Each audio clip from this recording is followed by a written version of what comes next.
maybe you're familiar with our Orhan Pamuk. Most European readers are familiar with him, Turkey's Nobel writer. Today I'll talk about another Orhan, a less popular one. And in contrast to Orhan Pamuk and his literary father Ahmet Hamdi Tanpınar, my Orhan doesn't use the cultural transformations of the Ottoman Empire as the key to the mystery and core of most of his books. But he is very much interested in the anxieties of imperial loss. And in his works we find implicitly or explicitly a special political criticism built on the Ottoman disintegration, and today I'm going to focus on that. My writer is not a very well-educated one. Contrary to Attila İlhan, he is educated in prison. He is not from a very wealthy family. So I think he's a good example to discuss this cosmopolitanism among lower classes, what Ulrike Freitag in the morning raised a question about. So what about the cosmopolitanism among lower classes? Orhan Kemal may give us an idea on that.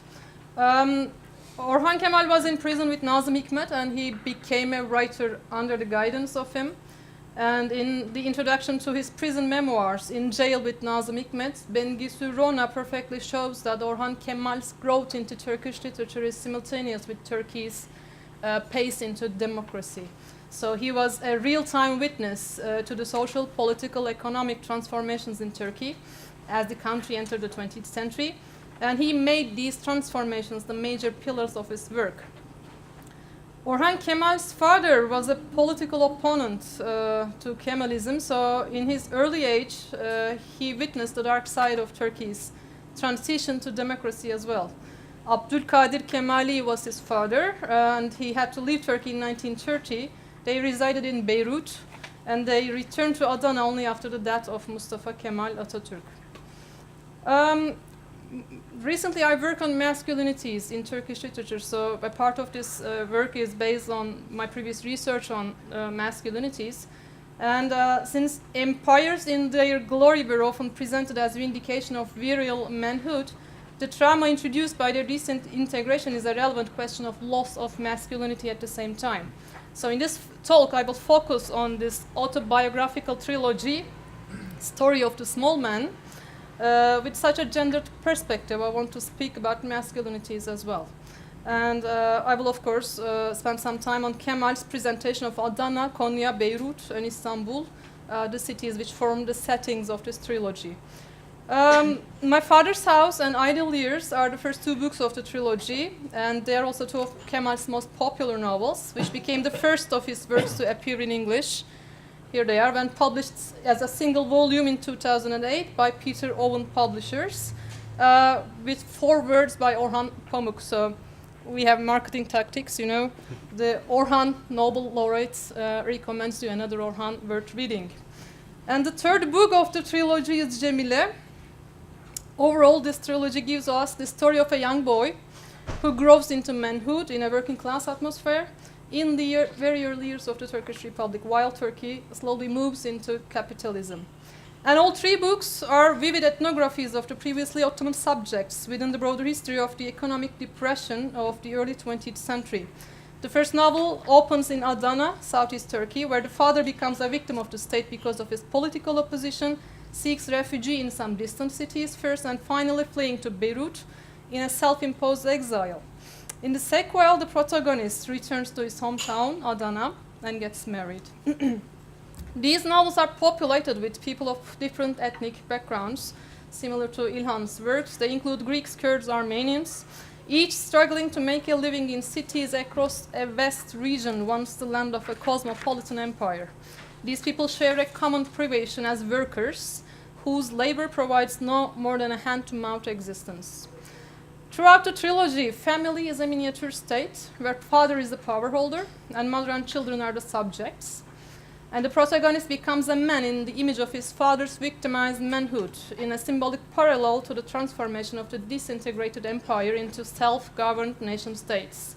Here, Orhan Kemal deals with instability generated by the gender anxieties of a young boy that fails to be like his father, as an analogy for the instability generated by the disintegration of the Ottoman Empire. Adana in the first book is a city of unity in the memories of the protagonist as he watches his father in the initial states of his political activism. The family is also a structure of harmony. However, as the father gradually becomes a target of the state, tension and disharmony appears. So the family has to leave Adana for security reasons. And when they arrive in Konya, we find them also becoming alert to mechanisms of othering, because then the protagonist starts to speak about the forced deportation of the non-Muslim elements of the empire and Muslims' settlement into the abandoned houses, because his family as well settles in such a house, a farmhouse, abandoned by Greeks or Armenians. In Konya, the family members suddenly find themselves surrounded by another uprising, this time fueled by religious tensions, because the rebels tie the governor and they shout that they want the holy Islamic Sharia. And the National Independence Army takes the Sharia supporters under control with brute force. Having watched the bloody encounter as children, the protagonist and his elder brother, Niyazi, later invent a game called Kings of the Farm, in which they exert sadistic power over animals. A child torturing animals is a cynical metaphor for the unfair treatment of the less powerful, and Orhan Kemal uses it to remind us that much of what we have learned is based on imitation. With these details, using the children as symbols of premature Turkey, he opens up the dramatic question: is the young Republic of Turkey different from the Ottoman Empire in terms of authoritarianism? Is the new state different from the old one? I think it's a very relevant question regarding the Gezi Park movement and the suppression of it. So from Konya, the family follows the father to political exile in Beirut. They make a living by opening a small restaurant, and Beirut is a city where urban and rural converges, wealthy and poor, ethnically diverse and segregated populations. The city represents a complex microcosm, complicating the protagonist's search for his own identity. The restaurant goes bankrupt and the father becomes seriously ill, so the protagonist emerges as the new head of the household. The fall of the father gives the sons the opportunity to grasp the essentials of his story of power. As the absent father replaces the authoritarian father, the protagonist takes the initial steps to develop his individual realm of masculinity. In Beirut, he self-appoints himself as the chivalric protector of a poor Armenian girl, for example. He tries to be a hero of a different kind. From a child who used to torture farm animals for fun, and who with his family settles in a house abandoned by a Greek or Armenian family without much questioning, now we find our protagonist in Beirut trying to make a different state of mind. In Beirut, he finds a job in a print shop and falls in unspoken love with Eleni, a Greek refugee from Istanbul.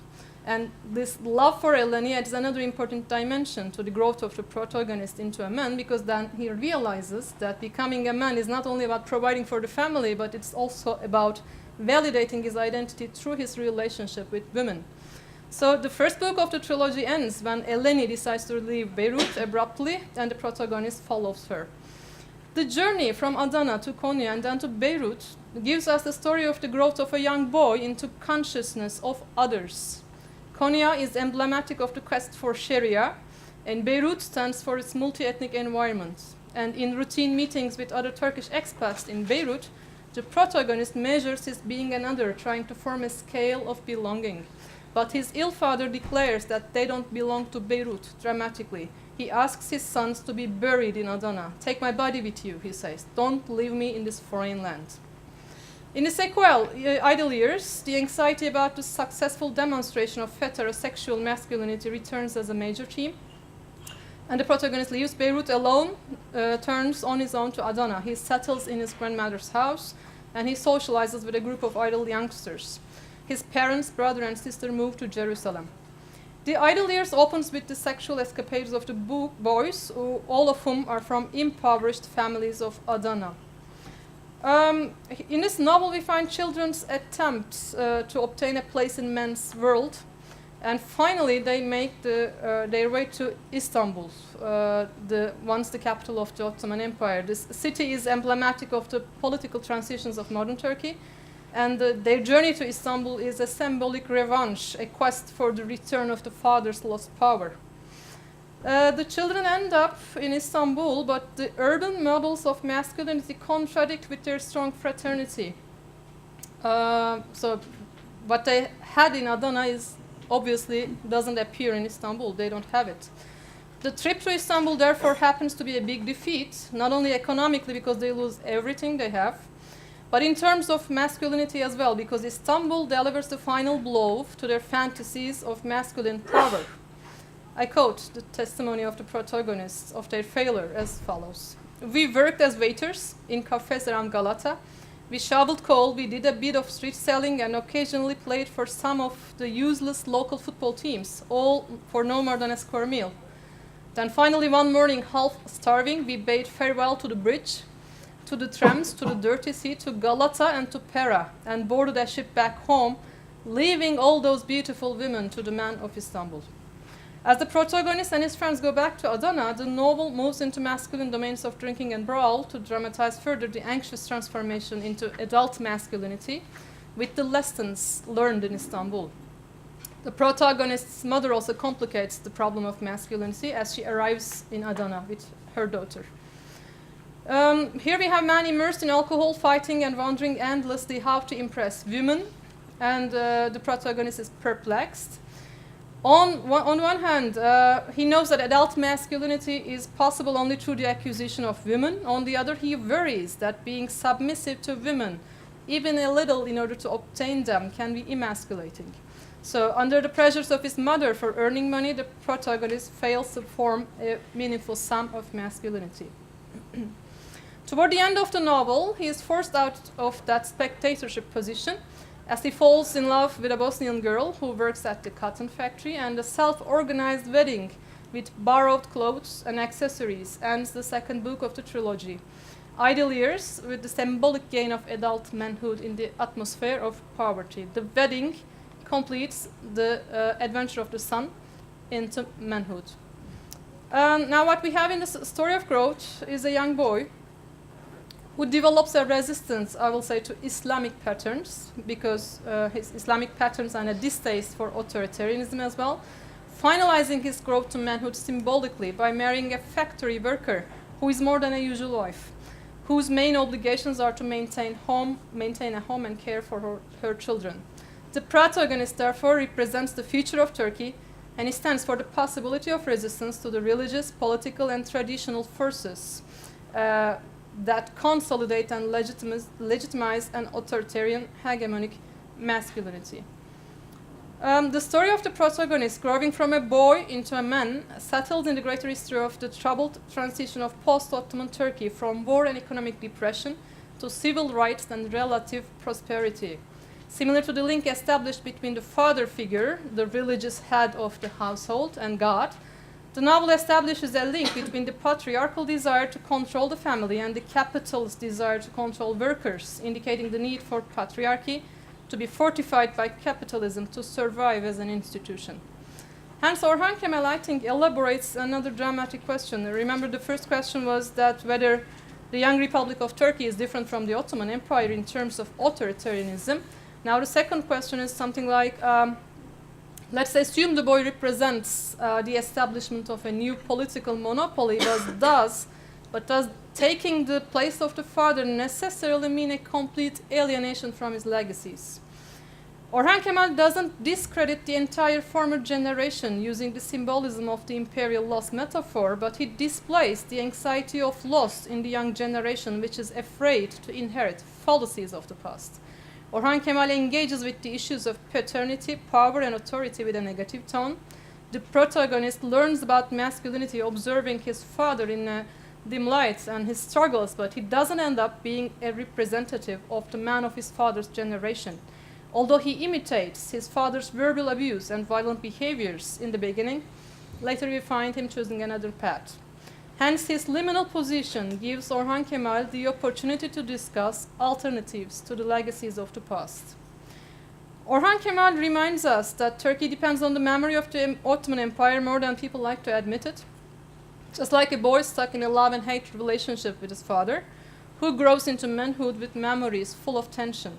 The strength of My Father's House, The Idle Years, is its focus on the generational transformation of masculinity within the greater picture of Turkey's developing capitalism in the initial stages of the country's emergence as a nation state. Well, the second book of the trilogy ends with the wedding, so the writer doesn't allow us to learn much about how the protagonist fares as a family man. What kind of a father does he himself become? How does he treat his wife? To what extent does he refrain from the explicit patriarchy inherent in the culture? So Orhan Kemal leaves the end open, and he invites the readers to conclude as they like with their own insights. The third book doesn't give us much of a clue either. It details the premarital romance of the couple and deals with the economical struggles of the working class. To sum up overall, I think Orhan Kemal invites us to recognize the problems of a capitalist and patriarchal society, and at the same time he wants us to find out, to appreciate, to desire, to reform. There's an invitation to look at the disintegration of the Ottoman Empire more closely, as Orhan Kemal blends the history of disintegration with the personal history of growth into manhood. So to reform in his respect means both a reform in masculinity and family affairs as well as in state affairs. In her influential ethnography, The Seed and the Soil, Gender and Cosmology in Turkish Village Society, Carol Delaney notes that not only creative God is considered masculine in Turkey, but also men are said to give life, while women only give birth. So I find Orhan Kemal's focus on the problematic construction of masculinity is very important, given the invisibility of the issue in Turkish culture. The way Kemal treats the instability of masculinity is innovative for his times, considering that My Father's House and Idle Years were originally published in 1949 and 1950, where there was little or no discussion at all in Turkish literary circles about masculinity. I believe we have much to learn from contemporary Turkish literature in this aspect, especially from writers who are not easily connected with Ottoman themes. Thank you very much.